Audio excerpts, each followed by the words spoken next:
Hi everybody. So today I will talk about my work for my PhD thesis. And so the name of my work is Convex Optimization for Discrete Graphical Models. So first of all, I will introduce a particular graphical model that interests me. So this particular graphical model is a cost function network, or CFN. And in a formal way, a CFN is just a triplet. So with V, a set of n variables, C, a set of cost function, and U, a particular value. And this CFN will define a joint function, which is just the sum of all the cost functions. And so this particular value U will define an upper bound on this joint function. And so this framework allows us to generalize the constraint satisfaction problem.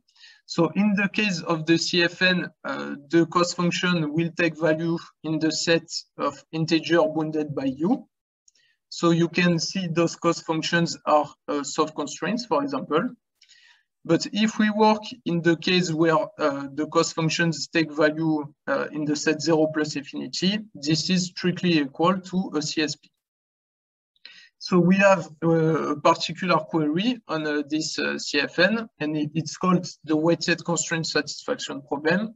And so we will try to find just the minimum of the joint function. So this problem is known to be NP-hard, and it is broadly used in applications like protein design or frequency assignment or pedigree analysis. So what has been done for now? So it is interesting to know that the WCSP can be reduced to an integer linear program, ILP. And for now, we have two methods to deal with it. So namely TRW and VAC, which mean virtual R consistency. And those two methods so find approximate solution to the dual of the relaxed ILP. And this will allow us to compute lower bound on the value of the minimum of the joint function. So for my part, for now, I use a one-hot encoding in order to transform the CFN variables into Boolean vectors. So if you have a discrete variable of domain size G, you will transform it into a Boolean vector of size G. And so with this transformation, we can get a quadratic 0-1 program. And we will keep a linear constraint that encodes the exactly one constraint. So a discrete variable can take only one value within its domain. So this is the general form of a quadratic 0-1 program. And so we will transform this quadratic program into two SDP formulation. So SDP means semi-definite programming. And so there exist matrices, here Q and R, such that the quadratic problem can be transformed into two SDP. So in the first SDP, in the first formulation, we used constraint dualization in order to put the exactly one constraint as a penalty term in the objective function. And so in the second formulation, in fact, we kept this particular exactly one constraint. So we have different methods in order to solve those two formulations. But before solving it, we will use a transformation. So in the beginning, we were working with a matrix X of size n to the square. But we will use a simple factorization in here. So X becomes Y times Y transpose. And here, the matrix Y is much more smaller. Sorry. So instead of being of size n to the square, it will be of size r times n with r, which is much more smaller than n. And so we will use two methods in order to solve the two formulation. So for the first formulation, we will use a coordinate descent algorithm. So what we do in these methods, so we will take a particular row of the matrix Y, and we will fix all the others, and we will try to minimize the objective function regarding this particular row.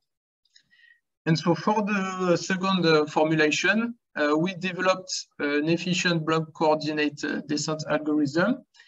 And instead of taking only one row and try to minimize regarding this row, we will take an entire block of rows that will correspond to a particular CFN variable. And we will try to minimize the objective function regarding all those rows. So after solving those two formulations, we have a rounding scheme. And so this rounding scheme will allow us to produce an integer feasible solution to the original discrete problem. And we will try to, we will use a simple greedy search to improve the value of this solution. And so this feasible solution is really interesting because, so if we want to use our methods in a branch and bound solver, this integer feasible solution will give us so an upper bound, a guaranteed upper bound on the value of the minimum of the CFN. So here are some results we got from different instances. So here n is the number of variables, d is the size of the domain of the variables. And first, we show the duality gap. We compare the duality gaps. And we see that our two methods, so BCG and LAS, have much better duality gaps than VAC and TRW. And then we also compare the CPU time. So for the second method, we can see that the times are not so good, and sometimes they are really large. But for our BCD, so block coordinate descent methods, we can see that the time is still competitive with the VAC and the TRW, and in particular for the instances with domain size 10. So this is a really interesting result. And to conclude, I will just talk about future work and what we want to do in the future.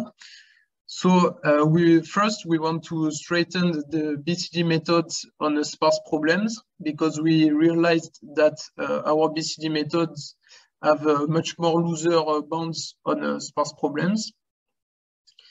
We also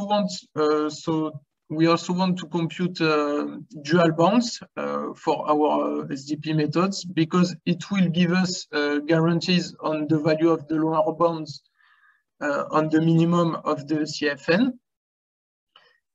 We also want to add incrementality, because even if it's not really costly to compute SDP bounds with our methods, we don't want to compute it at each node of the research tree, so we want to add incrementality.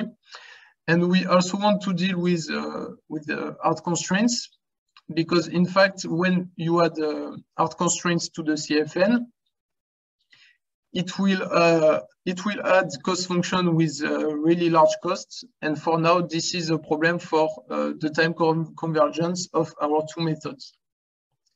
So thank you for your attention, and don't hesitate to ask a question if you have.